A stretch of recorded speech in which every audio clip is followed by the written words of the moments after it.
Okay, so an exponential function is y equals a times b to the x. A is the initial amount, and you guys, b is the growth or decay factor. This is important. B, and a times b to the x. To find b, you use b equals 1 plus r. R is the constant rate of growth or decay. So you have R is a growth rate or decay rate, but B is a growth factor, decay factor. That's going to be important. If R is growth, it's positive. If R is a rate of decay, A is negative. So let me do a quick example here. I think you've got a little bit of space.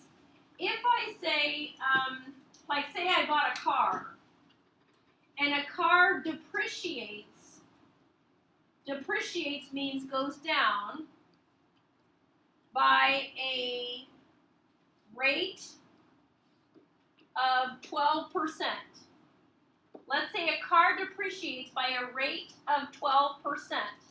That means R is 0.12, but B, and actually if it's going down, it's a negative, right?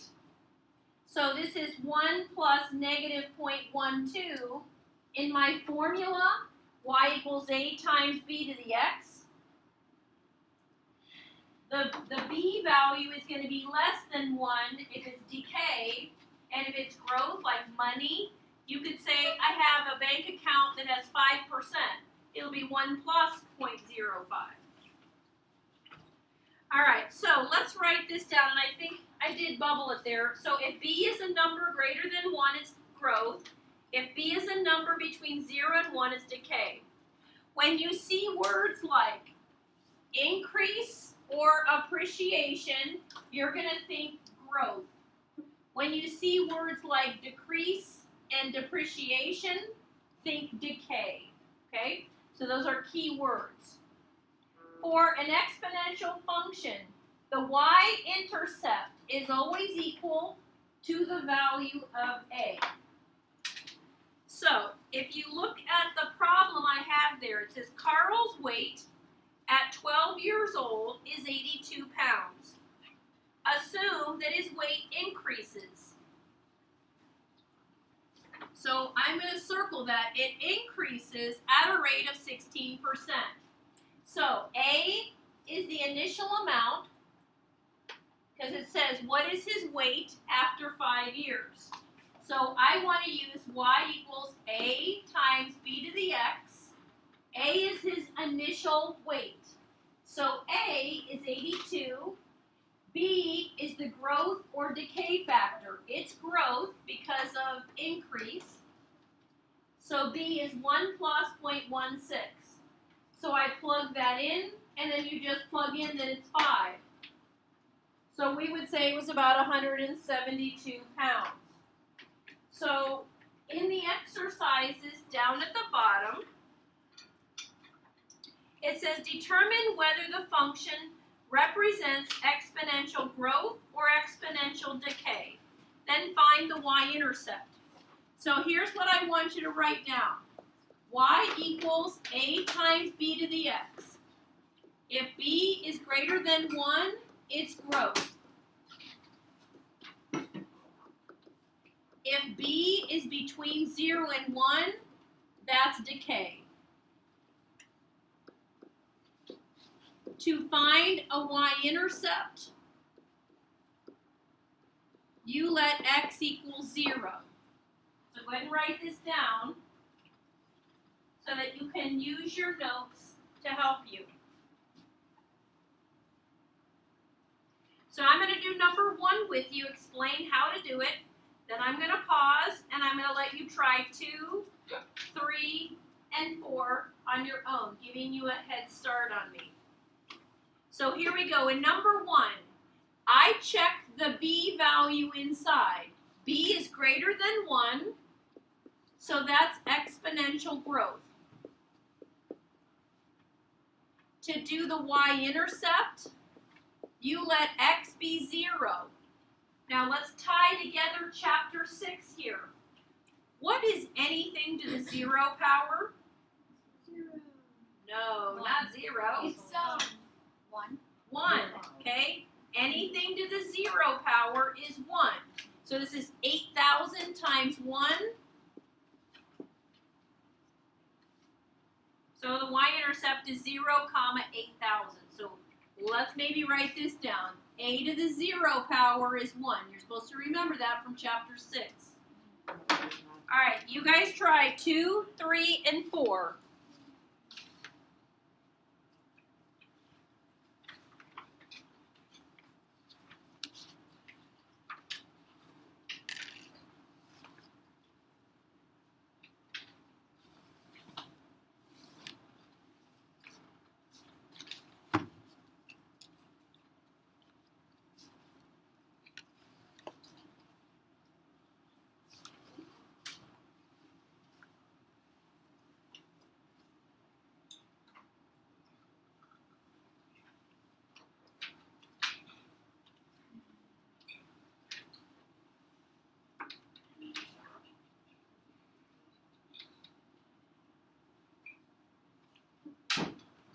All right, Carter, and number 2, is this exponential growth or decay? Decay. Good job. It is decay. To do the y-intercept, you plug in x is 0. 0.75 to the 0 is 1. Please excuse my dear Aunt Sally. I do have to do exponent, or the order of operations. 20 times 1 is 20. Now you might be thinking, hey, is it always the a value? And the answer is, if you have y, equals a times b to the x, and there's no plus a number off to the side, or a number up with x, because we're going to eventually see that, it is 0, a. It will be that, okay, unless we do the left, right, up, down. All right, number 3, Jacob, is this growth or decay? It is decay because 1/2 is between 0 and 1. My y-intercept is 0, 15. All right. Yeah, Jacob. Oh, you want to answer this one? Okay, is this growth or decay? It's actually growth. And what I'm trying to catch you with here, some students think, oh, if it's a fraction, it's decay. That is false. That is not what I've said. I've said a number between 0 and 1. Yes, that's a lot of fractions, but it's not every fraction. 5 over 2 is 2.5. That's bigger than 1. Oops. Oh, it is growth. I'm like, wait, did I just write the wrong thing? No, it's growth. All right, so the y-intercept then is 0, 6. Any questions on growth and decay, just from the equation? All right, flip it over. What do you do if you have decay? Let me show you some examples and we'll work a few out. A motorcycle purchased for $9,000 today will be worth 6% less each year. How much will the motorcycle be worth at the end of 5 years? So you want to find A and B. So A is the initial amount, that's 9,000. Now B is the growth factor or decay factor. R is the rate. So R is 0.06. But to get B, it's 1 plus your R. Because it's depreciating or it's worth less each year, R is negative. So B is 0.94. So you plug in into the formula, and then you plug in 5, and I got $6,605.13. All right, so let me do number 5, and then let you do 6, 7, and 8. A tree 3 feet tall grows. Okay, grows is a plus. Okay, grows is a plus. How tall will the tree be at the end of 14 years? Now, you've been asked to do 2 things. Write the function model, which means an equation, and then find the amount. So we're going to write y equals, the initial amount is 3 feet, and then this is 1 plus 0.08, and we'll call it to the x power. Okay, the directions say, write a model. Putting a 14 in is not a model. That's not an equation. Okay, so there's your model. Then you'll want your calculators out, if you don't already have them out, and you raise it to the 14 power. So you have to do two things. It says, how tall will the tree be at the end of 14 years? Round the answer to the nearest hundredth. Hundredth is 2 decimals. And I'm talking about the height in feet. I got 8.81. Now, you guys read the problems carefully. Some you add the r, some you make r negative, and you have to figure out which is which. But in the next 3, write the equation first, then figure it out. I'm going to give you a short head start of me, and then I'll start working them.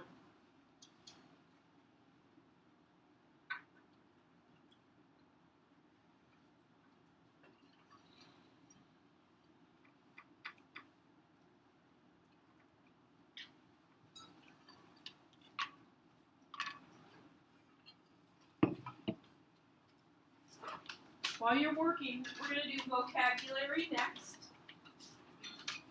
And I'm going to, if you know how to do this, do it. If not, wait for me.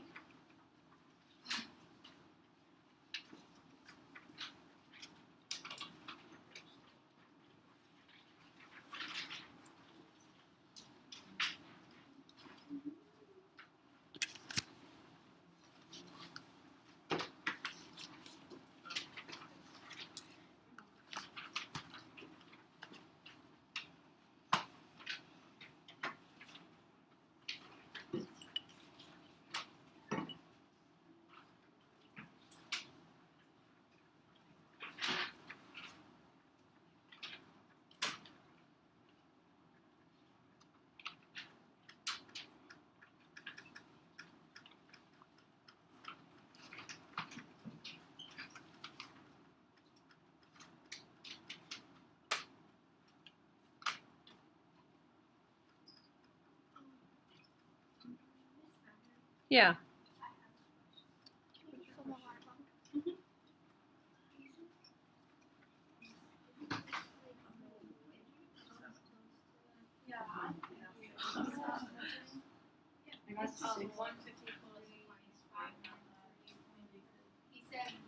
I got a higher number. He actually the way he was sniffing whatever. I don't know because Grace asked him. I would have asked him if his nickname after. Grace, what did you do first? Yeah, they both kissed the girl, but he never kissed her.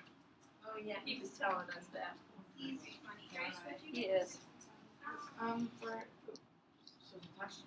For 6 we got 1, 5, 3, 7, 20. Oh yeah. What did you get for 7-ish? A higher number than what I started with, and it's supposed to be a decreasing. Yeah, but I got like 6.57. I got 6,000. 658,000. Yeah. Wait, Alyssa, I got. Hey, look, I got a 6.578. Because I just don't. That's the one I got 500. Yeah, you know. Right? Wouldn't that be it? Because it'd be decreasing. Yep. All right, number 6. This one appreciates, so it's 126,000 times 1.02 to the x. How much will be the house be worth after 10 years?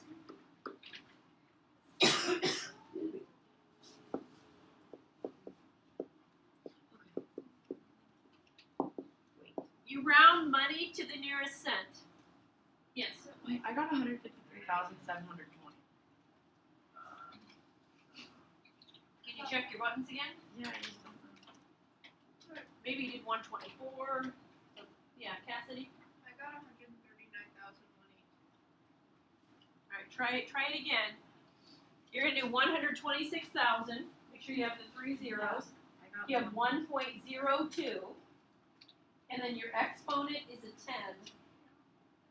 Yeah. Yeah. Okay, so precedes going down. It's decreasing. What are you talking about? Appreciates. Appreciates. Appreciates goes up. Depreciates goes down. Did you get it, Cassidy? Yeah, I accidentally put 1.01. Oh, okay. I still did. Let me see what your buttons look like. 1. Oh, you put 1.22. It's 1.02. Yeah, and if you do 1.02 to the 10, it's 1.2. Oh, do you see? Okay, don't do that. You write 1, 2, 6, 0, 0, 0. You rounded, and that's getting you way far off. I thought we were supposed to. Not till the end. Okay, number 7, a butterfly population decreases. So to get, now be careful on this one, guys. This is not 82%, it's 0.82%.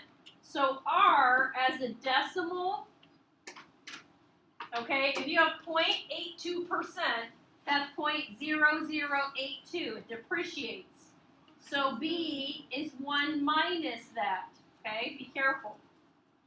So, this is going to be y equals, you start with 100,000 butterflies, and I got 0.9918, this is to the x, because you are asked for all 4 of these to give an equation first.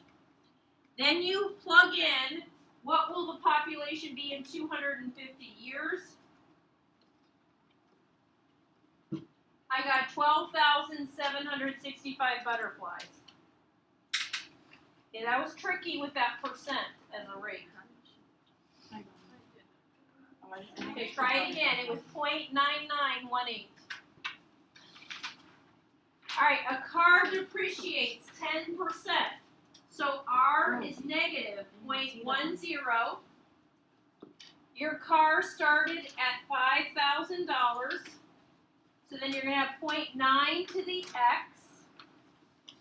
How much is the car worth in 7 years? This is dollars and cents. And I get $2,391.48. So appreciates is add, depreciates is a decrease or subtract. Increasing is adds, grows is adds. Alright, take a look now at the vocabulary. I want you to try all 12 of these. There's one thing we have not talked about yet, which we're going to talk in more detail tomorrow. It's something called an asymptote. And an asymptote is a line that a graph approaches as x or y increases in absolute value. So let me pull my vocab up. Let's see if it's here. Decay factor.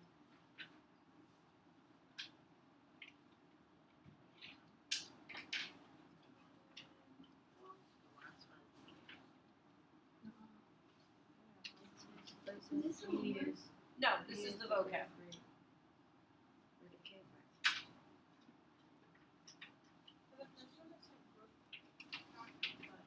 So look at your notes. There's a growth factor and a decay factor. You have a rate. Oh wait, just kidding.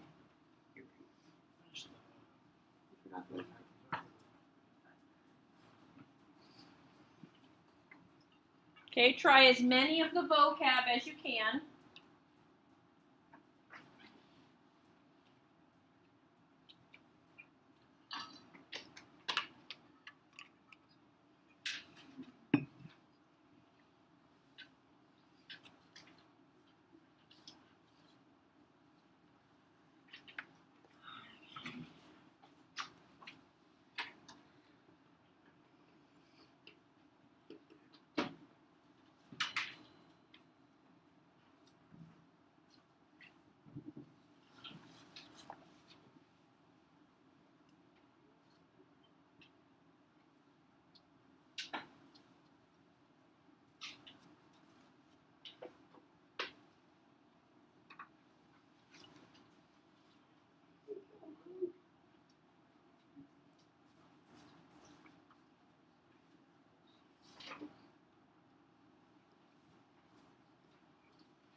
So an exponential function is a function that the variable is in the exponent.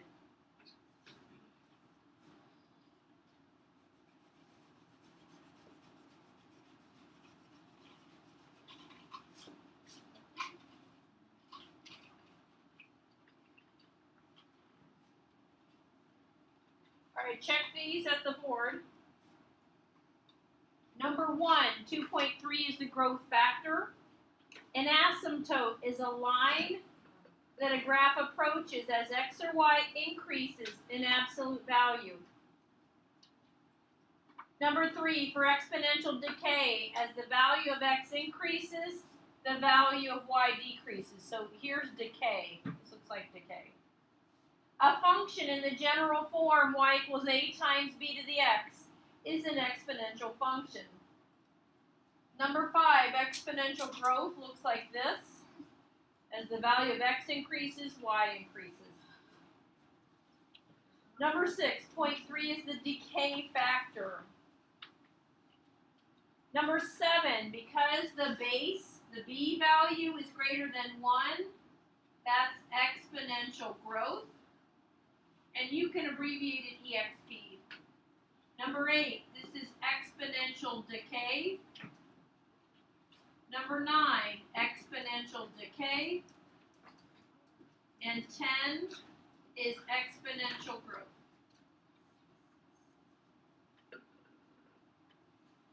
Number 11, the y-intercept is the a value, so it's 0, 0, 4.5, 0, 5.